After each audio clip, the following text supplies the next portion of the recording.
G'day fellas, and welcome to another Beyond All Reason guide. This is another one of my hotly requested guides. So I figured I'd go into a real game because some of the comments I was getting for my previous ones were, Drongo, can you at least do this against an AI or something like that? And I was like, well, it doesn't really work that way. When you play on a map like All That Glitters, you've got a very specific front line, a very specific back line, and they all have different objectives.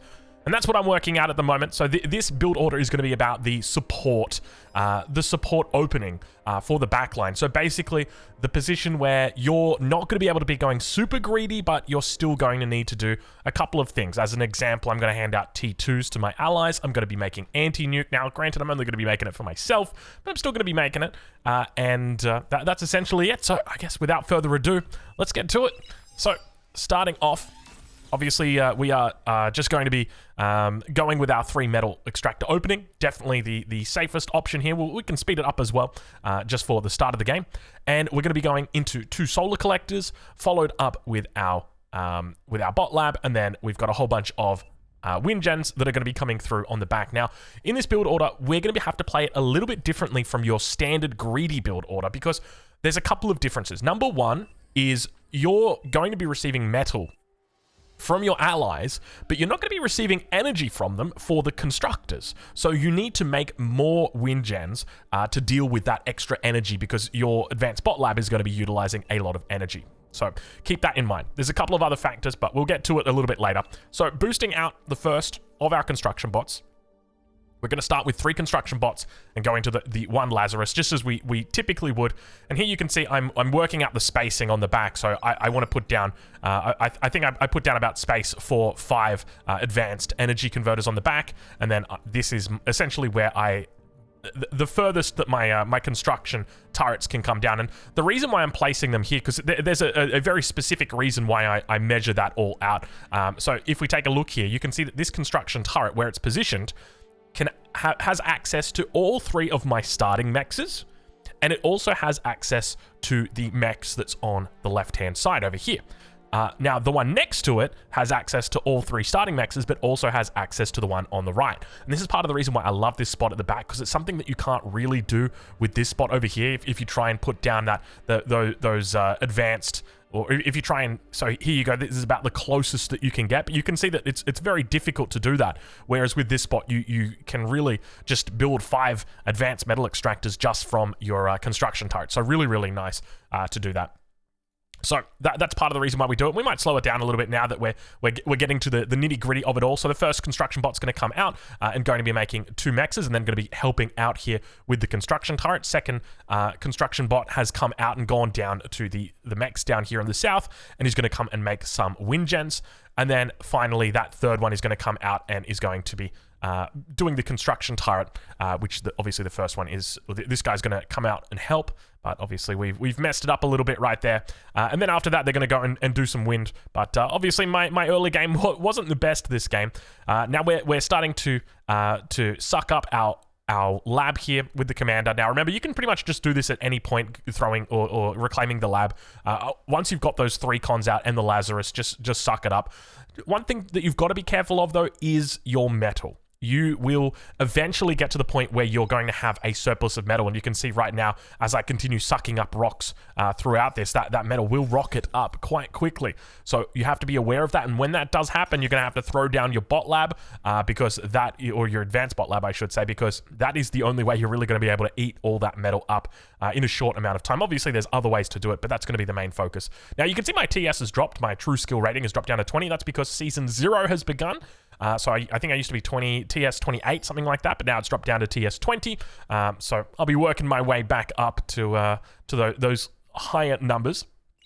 And now towards the front of the base, so we are just making wind gens, so wind turbines. So once again, we want to go up to 50 wind turbines in this build order. So we go up to 50 wind turbines, and we go up to 8 energy converters. And the reason that we do that is because the 8 energy converters are going to cover us for the excess, the excess wind or the excess energy that we've got. And then when we need that energy to make our advanced construction bots for our allies, then we're going to be covered by having those wind turbines. So we're going to continue adding in more and more wind turbines. You can see it here, and we're just separating them into little groups of 8. If we stack them all together, it kind of creates issues with the pathing, and just before we hit that 1300, I make sure that we throw down our advanced bot lab here, interrupting our commands, and then returning back over to where we just continue going. And now, still adding in more and more. So we're sitting on how many... What are we on at the moment? We're on 30 wind turbines, so that's absolutely fine. We're just going to continue climbing up as we do that. You know, in the previous build orders, we've hit like 35, and then once we hit 35, that's it. We just stop. Whereas here, we're kind of continuing to work towards 50 because it does take some time. Now, I made a little bit of a mistake here with my commander. He's ready to go and blow up, but our Lazarus is so far away, so I had to run him back over here. And ideally, you don't want to blow up the commander straight away. You want to wait until the Lazarus is ready to pick him up and then bring it over, because the commander does actually produce resources. He produces 2 metal and 25 energy a second. So we do want to keep him alive and as long as we can. And then the Lazarus is going to come over here. You're going to eat up our commander, and then going to come back and eat the solar collectors. Very important that we eat the solar collectors. We're at the stage of the game where that extra 40 energy doesn't really do much for us. Obviously, it's lovely having all these wind turbines, and if it does go to shit, we've always got the energy storage here to help us out. So not a bad timing here on the lab. Obviously, it's a little bit later than what you'd like, but that's just the reality of going for all these extra wind turbines. We do need more of them out on the field just to cover for that extra energy consumption coming out from the bot lab. So we're going to start out by throwing down our construction bot. Now, one piece of advice that I would give to you is don't declare that the shop is open. So this is something that you can do. You'll put down a little ping and you'll say shop is open. Don't do that until your first advanced metal extractor is online, because if you have a look right now, I've only got 1,000 metal storage, which isn't a lot. So if 2 people send me, so you can see right now, I've asked for, I've said, hey guys, shop open, and Sad Panda sent me 800 metal, 200 comes from Tom Ruler, and immediately that's gone out to my allies. So I've lost that metal. It's as good as overflowed, or it is essentially overflow. So basically, what you do is if you wait for your first advanced metal extractor, then that's going to give you that extra 600 storage. Now you can always throw down a metal storage, but realistically you're not going to need it. You'll get plenty of storage here from the advanced metal extractor. So I would just say wait until that happens, then declare that the shop is open, and then that way, you know, you don't receive that metal as quickly. And we throw down a nettle just here because there's a bit of air presence over here, but fortunately it gets cleaned up and we don't need to worry too much about it. Fortunately, we've got an air player and he's doing a really good job. So Polygon did a wonderful job this game with his air control. So now we add in our second advanced metal extractor. One of the key things here is that we always want to make sure that we keep track of who has paid us, because at the end of the day, while it's important to give out cons, we don't want to be giving them away for free. It does impact us a significant amount. So if ever, you know, look, and to be honest, probably at the higher levels, it would make sense to just give those cons away. You know, if you've got somebody on the front line who's just really fighting it tough and trying his best to hold on, then it's understandable that you might give them away for free. But I really try and keep track, and you can see that now a couple more people are going to be throwing metal towards me. And what's good is you can always utilize this metal in the downtime as well. So, you know, as an example, you get sent resources from 3 different people that are paying for their constructors, but you can take that metal in the meantime and build it into the advanced metal extractor. Because at the end of the day, when someone pays for T2, they don't want it immediately. I mean, some people do, but they just essentially want it. That's what it is. So you can still utilize that in the meantime. So we've thrown down our 3 advanced metal extractors, and you can see right now if we double click, actually double click won't work. How many? So we're on that 50 wind turbines, and we've got the 8 energy converters here, and so this will be guaranteeing us that we're not going to fall too far down on our face when it comes to energy. And you can see that even though the wind is dropping now down to 6, we're still able to maintain a pretty healthy amount of construction ongoing. So after our 4th metal extractor, we're going to throw down our fusion reactor here, just simply because we want to try and get that bad boy online, and we're going to throw up our next AMEX over on that west side. And you can see that Dave has paid me, but once again, you don't always remember who's paid you, and you don't always see it. So, you know, for anybody wondering, you can just do a little ping like this. So you press the tilde button, and you can just go like this and just say paid. Just like that. And then that way, it kind of leaves like it's a receipt, right? Like, oh, okay, I know that because it comes in your color. So it's like, oh, this guy's paid. So it makes it very, very easy for me to tell. So if you're playing in your games, I would recommend if you've got a support. So there you go. So you can see Dave saying, I paid. So that immediately makes me go, oh, okay, shit, Dave paid. I didn't realize. Let me do that up. Because you got to kind of like scroll through and look, okay, I got metal from Dave. I got metal. Oh, no, that's not to me. There's metal to me. So Deshunki, and then Polygon and Tom com ruler, and just you got to make sure you got it all. But anyway, that's essentially it. There's a lot of managing, you know, what's going on and all that sort of thing. But now we're going to be looking down on the south side here to pick up that last advanced metal extractor. So our timing here isn't too far off where it would be if we would max greed. So I mentioned earlier that we would need to go into more wind turbines because we're going to be supporting the advanced bot lab. Another thing that we're going to need to change about the way that we play when we're doing this build order is because we've got our advanced bot lab, at this point, we have a whole bunch of metal that we can now use for our APHIS. So obviously we're a little bit slower than where we would be. You know, normally I'd probably have this fusion up about 8 minutes and it's coming through at 10 minutes. So it's about 2 minutes slower at the moment.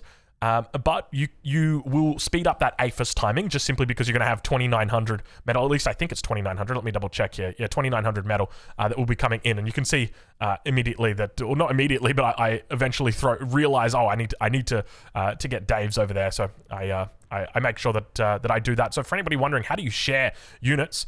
When down here in the bottom right hand corner, there's going to be 3 buttons next to each player's name. And so the first one is going to be to share unit. So you just double click that button and it will share the unit to that player.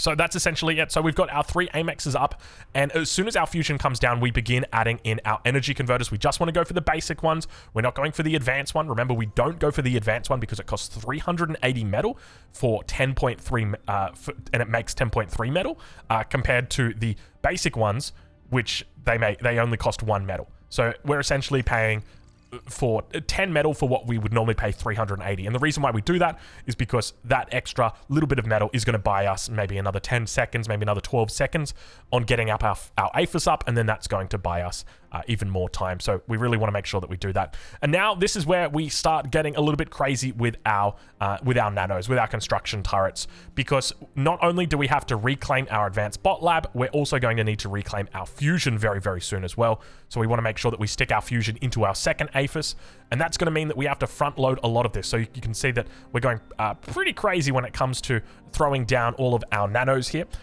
So I always like to do them in 4x4 blocks. I've talked about this before, but just to demonstrate once again, a 4x4 block of nanos is the same size. So as an example, let's take from the base of this fusion. So it's the 4x4 nano block is the exact same size as a 2x2 APHIS block, and also the same size as a 3x3 advanced energy converter block.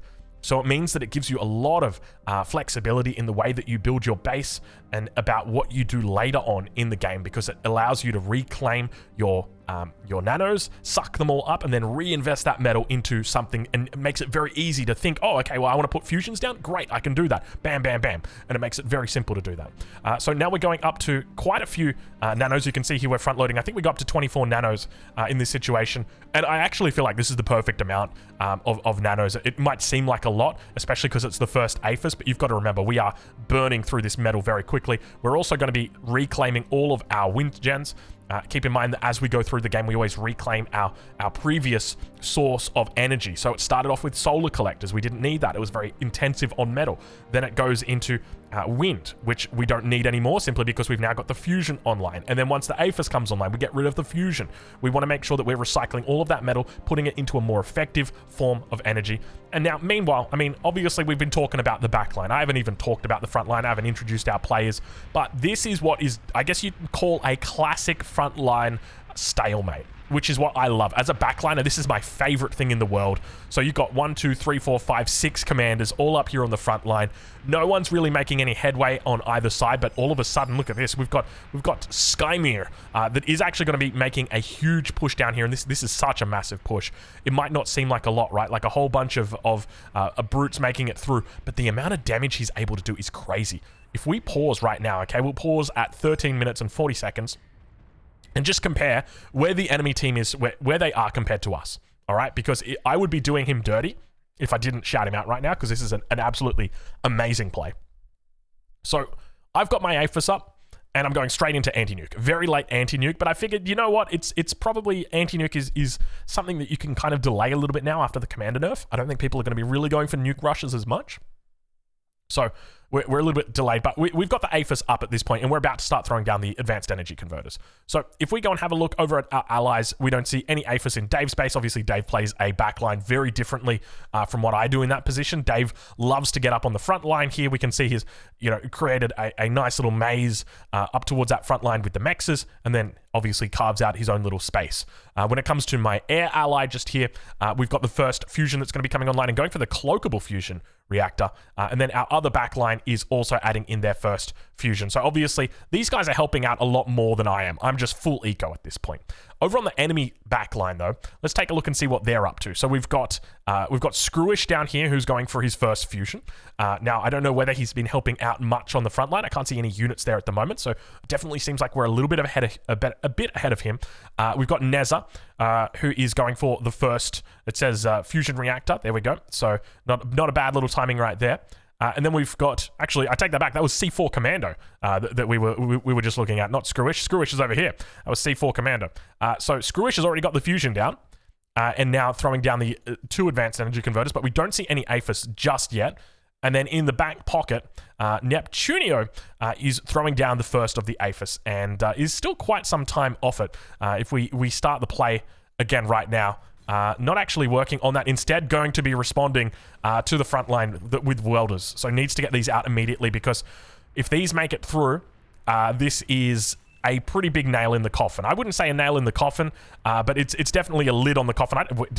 I swear I just saw a brute get evaporated. You can see him kind of focusing down this. This is actually a really bad thing to focus, I think. Yeah, this is definitely the best call. Poor old man, he got blasted to hell and high water.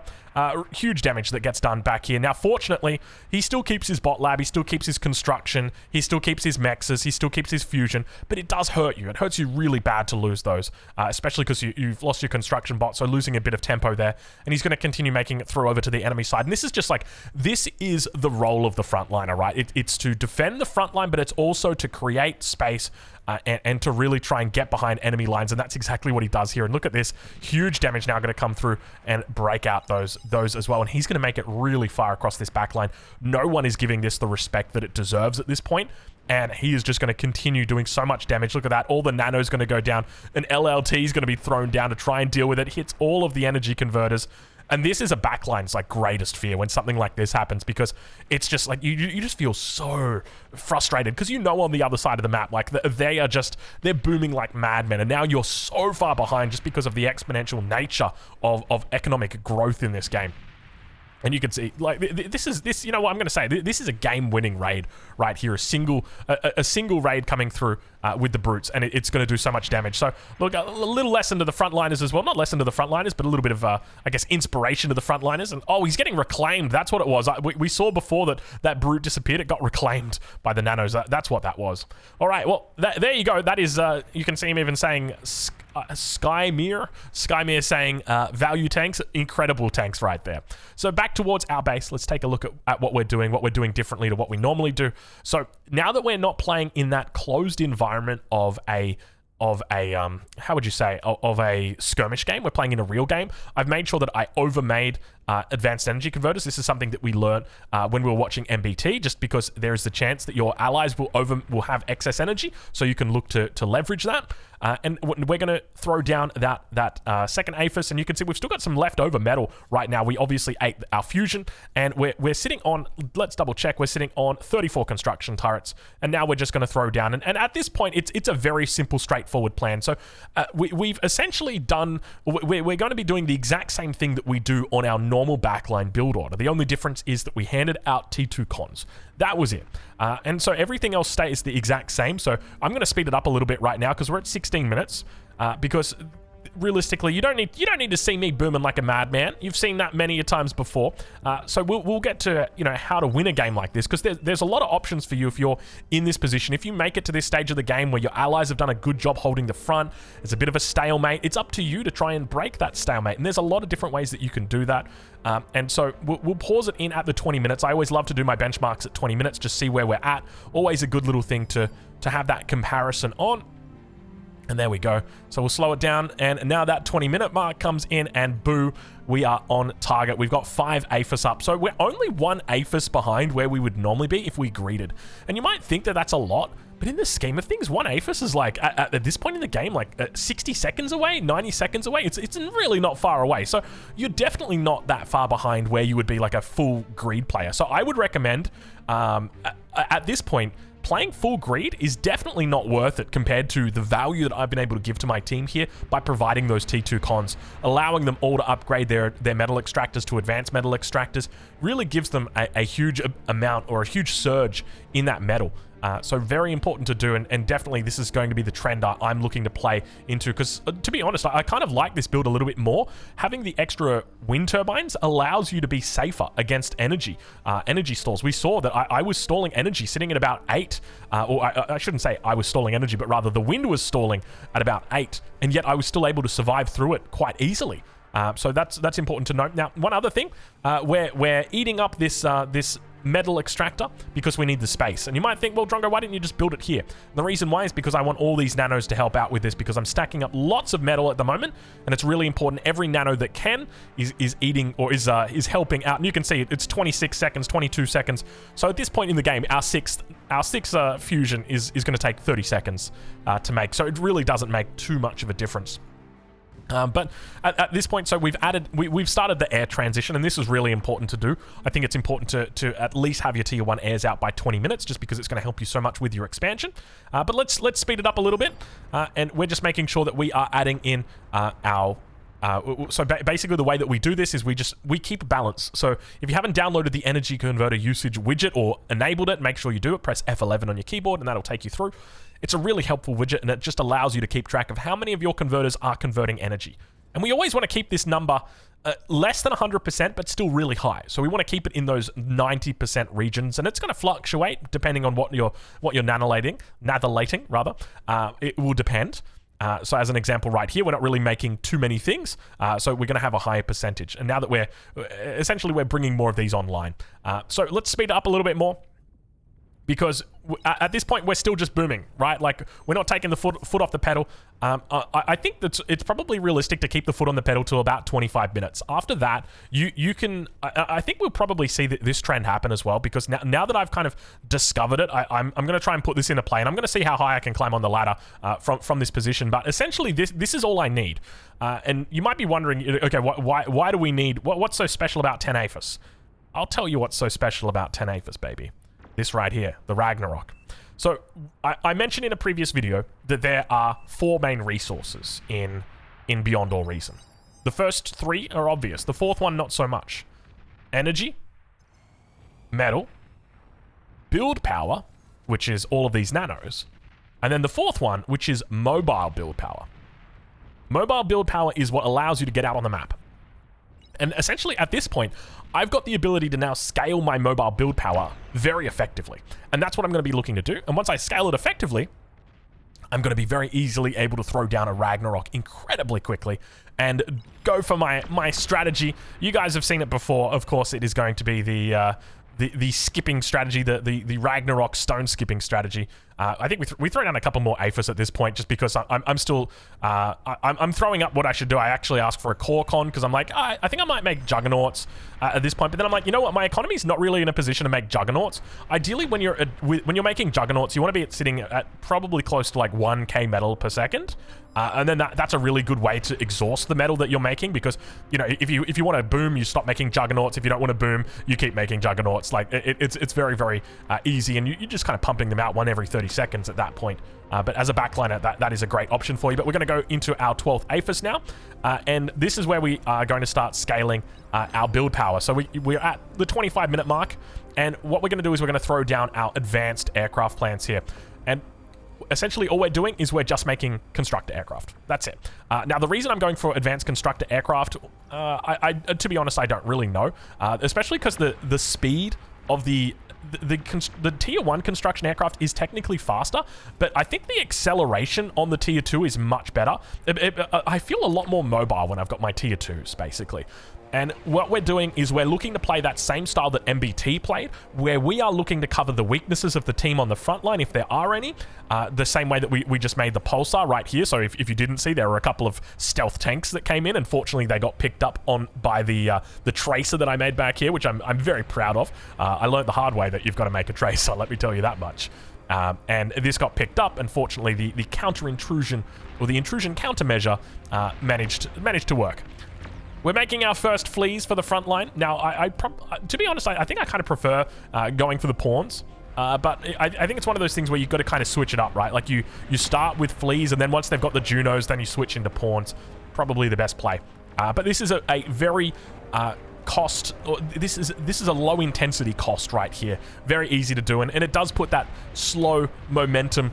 And you can see they've already got Junos in on the front line, so I just shouldn't even be making these, because you can see what happens are the fleas immediately, the ticks immediately they enter the field of the Juno, and they just get destroyed. So we should just be going into pawns 100% here. So now taking a look at the scaling. So the first point I like to scale to is 100 constructors. Once I hit 100 constructors, that's where I want to move out onto the map, and I want to start securing. So I begin by putting forward a couple of Mercuries forward. I really like doing this just because it helps out with any potential air. You can see that the enemy's got an air wall that's up there, so it will slowly chip away at that if we're able to reach it, and if we're not, it will give us some really good presence anyways. We make sure that we always throw down the Veil as well, just because we want to avoid being attacked by their air in case they get a Mercury up somewhere around here, and then one shot comes off, because I'm pretty confident they do AoE damage, and like one shot will actually just kill all of these constructors. Now, speaking of these constructors, they're doing a good job, but unfortunately they'll be going the way of the Dodo. And you can see there's a bit of a push coming through right now from Toasted Waffles, looking to come through. So what are we doing? We're covering the gap. Pulsar comes online, and straight away we then look to throw down some Pitbulls at the front. We got 5 of them. That's a lot of Rappers. And I don't realize that there's a minefield behind. I guess I wasn't paying attention or something like that. But I pull them back and I say, you know what, I'm going to throw down some Mercuries. And my plane's kind of like, they go a little bit crazy here. And what's going to happen is a Juno's going to land. And when it lands, all the mines are going to go boom, boom, boom, boom. And all of my aircraft are going to lose their lives in the blink of an eye. Because the mines, well, apparently they explode. And they go up. So, but it's okay. You know, we only lost 98 construction aircraft. It's fine, because we got 74 now. And this is part of that scaling economy. So as you can see, we've taken, quote unquote, the foot off the brake, and we are just making construction aircraft at this point. And obviously that end goal is going to be getting the Ragnarok online. But I think the key to getting that Ragnarok online is you need to make sure that everything else is secure and ready to go up until that point. So I just want to make sure that I finish everything off. You can see I've got the Mercuries up, so that should give us really good coverage if they try and do a bombing run back here. Keep in mind the Mercuries have got a massive range on them. I don't know exactly how we can see it. It says 2400 range, so I think, is that it right there? Hold on. If I double click the Mercuries, oh, there you go. So you can see they cover to the edge of the map right here. So yeah, it's pretty nice. We'll speed it up just a little bit more, because at this point, so we're going to go for the experimental gantry, but I think I realize, you know what, like, experimental gantry is going to take me way too long to win the game, especially when I've scaled my construction aircraft so well at this point. So at the moment, we're sitting on 140 construction aircraft, which is a lot. Like, when you think about it, that's like 35,000, no, sorry, 40,000, 45,000 of metal in constructors. That's a lot of metal. Like, when you consider that a Ragnarok costs 63,000, that's a lot of metal that's invested in. So we're going to come over. Now, the reason why I'm going for this spot right here is because you will see I've already identified, okay, we've got the bubble, and I want to go stone skipping over here on the pond. And so by taking this spot here, this isn't the best spot. I think the best spot that you could take is probably this hill. Maybe this one if you can get it far forward enough, but I'd be very hesitant about this one. But definitely this one here is a good spot. But you don't need to. You can just go off this one right here, and you can skip across the top, which is what we're going to be aiming to do. So making sure that we secure, so throwing down our Veil to jam this area so our enemy's not going to be able to see us here. Throwing down some Mercuries and, of course, some Pulsars on the front, because there is going to be, spoiler alert, a Juggernaut on the way. There he is right now coming through. And immediately that's like, oh, you know, I don't know exactly how a Juggernaut stacks up against like a Ragnarok on a ledge, or whether it's going to be able to kill it, but I kind of want to just play that safe anyways. And so we're just going to throw down a couple little more defensive things over here. Throw down some more pulsars. Throw down a couple of pit bulls. But it looks like we do have Dechukni, who is going to be moving towards that position. You can see me at this point still throwing all of these ticks into the Juno. And this is just like one of those things where it's like, as I get better at this game, I'll learn not to do this. But it's like, this is the first time I've actually seen what happens to a tick when it runs through a Juno. Up until this point, I was always wondering, like, what even happens? Because I see it's like an anti-scout spam tool, but I never actually knew what happened. But our Ragnarok is coming online 33 minutes. It could have been much earlier than this, honestly. I feel like I may have left it a little bit too late. But still, I think this is a decent timing. And it really comes down to, like, if you've got the first Ragnarok, that's all that really matters. Because once that bad boy comes through, you bounce off the top. And once you're bouncing off the top, well, you know where it all goes from there. The Ragnarok comes online, and it goes straight down into the enemy ecos on the back line. And that's what the goal is. Because you got to remember that at the end of the day, this Ragnarok doesn't... Ooh, wrong way there, Drongo. Our Ragnarok doesn't shoot all that far. You can see that it hits down to here. So all we're going to do is make sure that we target on the backside, and the Ragnarok is going to bounce off. And there you go. We start hitting all of those back lines. And that's essentially it. That's how this build order scales into the late game. One of the ways that you can look to utilize it. Obviously, there's plenty of different ways that you can finish off a game. I mentioned it before. You can go the Ragnarok route. You can go the air route. It's always really good to go into bombers.